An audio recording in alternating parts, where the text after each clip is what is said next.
The rules of war. You know, what's going on? What do you guys, first of all, what do you think of this war so far? Do you think we're being good? Do you think we're being phony? Do you think we're being considerate? We're being too good. Yeah? Yep. We have the firepower. We could have done it in 2 days, right? Yes. We could have. Now they're dressing up like civilians. They're dressing up like U.S. soldiers. What are they, like a wardrobe person over there? We should start dressing up like sheep. They sneak up on us. Bing, up close. Bing, right now. I think we're in trouble because our strategy today changed because Saddam's got this force, the Fedayeen, the militia, and they're attacking us more than we thought. There's like thousands of them. It's like people who like my big fat Greek wedding. I don't know any of them personally, but apparently they're out there. But you were damn proud to get that Fedayeen thing in too, weren't you? Did I say it right? The Fedayeen, yeah, Colin. Speak up, you. Energy. That's. Anybody else want to say anything about the war? It's surprising to me, Colin. Yes, Greg? Yeah, baby. It's surprising to me that people are shocked that the Iraqis are fighting dirty. You know, what do we expect? Like, these murderous rapists are actually not abiding by the Geneva Convention. Who expected that one? Yeah. Wanda, you got some military background in the family? Yeah, I mean, but it's war. You know, war is war, man. We supposed to kill them all before they kill us. You know. Right. We're the rules. I mean, it's like they don't send Judge Mills Lane out there to, you know, call fouls and stuff. We're going to look like the bad guys no matter how this turns out. Well, so there you go. So if they're going to call us the bad guys, let's live up to our reputations. Right. Just don't do it in front of the cameras on CNN. I mean, seriously. But they can't not do it in front of the cameras. I know, they're everywhere. It's like cops. You know. Well, you got to abide by these rules. I mean, that's the whole point of them. Oh, rules are for bowling, Greg. Come on. That's a tough statement, fella. Rules are for bowling, Nick. Rules are for bowling, if I've Greg. said that, I've said it 1,000 times.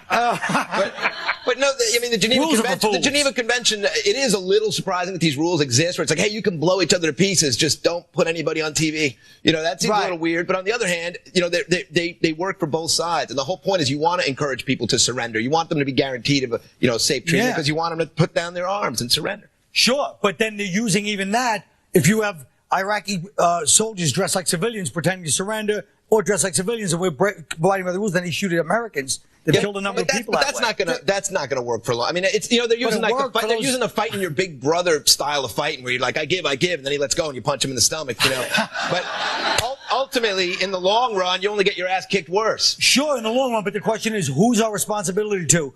The greater good, or to the troops that we send over there? You know what I mean? It's to the troops. But Iraq has to fight dirty. They got no weapons. You know, they got like rocks and silly string and rolled up newspaper. I mean, what are they going to do?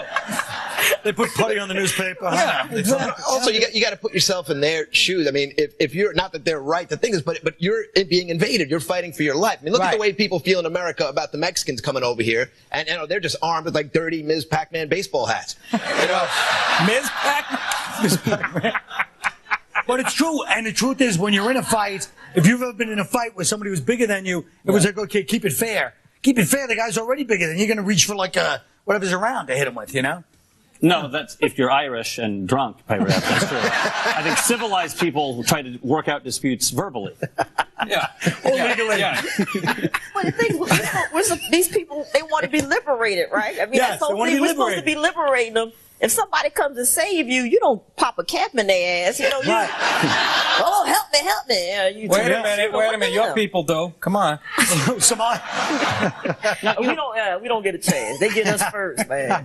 Bush says his new thing is to say that the Iraqi oil fields, we want to liberate them for the good of the Iraqi people. Yes. Now, that's right, because we have oil fields here in America, in Texas. I don't get any checks from Exxon. I'm still waiting for my payback. That was spoken like a true Jew. He takes that as a compliment. Well, the term I meant that as a compliment. True Jewish person is how we say it in the 21st century, but that's okay. What happened to your balls? You're like politically incorrect. You're coming on here being like milk toast. Come on, let's milk get down. toast. My agent got me. There's another. Is that a Jewish name? Milk toast. milk toast. Well, start talking about the Jews. I'm getting out of here. I got a show coming on. I ain't trying to. Y'all ain't saying nothing about no Jews now. Come on.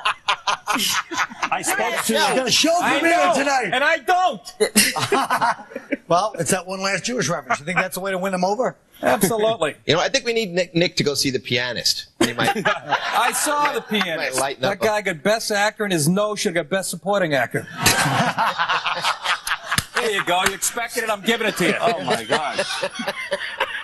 You believe he would make such a stereotype that your people have big noses? Why are you That's trying outrageous. this about me? I actually look at Nick's career and totally believe it. What about if Iraq does use the chemical weapons? Then do we call all bets Yes, we pull our troops out. We make the French go in. We make them go. Now, you heard the French were upset because they're, we're not including them in the oil thing afterwards. Can you imagine the balls on those idiots? Les Bois. Yeah. Les What's it called? Les Bing. you'd think a country cool enough to come up with that awesome maid uniform wouldn't be such pricks in every other way. That's a good point. So basically what I'm saying is at this point, the only conflict is always sacrificing actual American soldiers' lives to do this correctly. And is that okay? It's not okay. Right. Nobody wants to see anybody die, but the reality is if you're going to go to war, most of the lives so far have been lost in accidental shootings and Right. war is a dangerous thing. And you can't just you can't say, look, we don't want to lose any lives, so let's just nuke the entire country. You can't say that? Well, can you? Well, I'm saying that's You one way can to look say at it, but you'd sound like a One way to moron. look at it. Why should we follow any rules when the UN don't follow their own rules? When the UN don't, I think it doesn't. Oh, please. I thought we were going to break. I was trying to rush By you. the way, Dick, it's called trying to say the Operation. syllable. It's called Operation Iraqi Freedom, not Operation Rocky Balboa. I don't know if anyone told you. Hey. Big's always had a mean streak in him. You don't play with Fink. I know. He seems nice, but when you get underneath I'm the being surface, beat up by a banker. the bottom line is, thank you. That's cool. If somebody's dressed like a show, this is my advice to the troops. If somebody's dressed like a soldier, don't shoot. It's probably a civilian. But if they're dressed like a civilian, shoot him because he's probably a soldier. That's the way to do it. We'll be right back.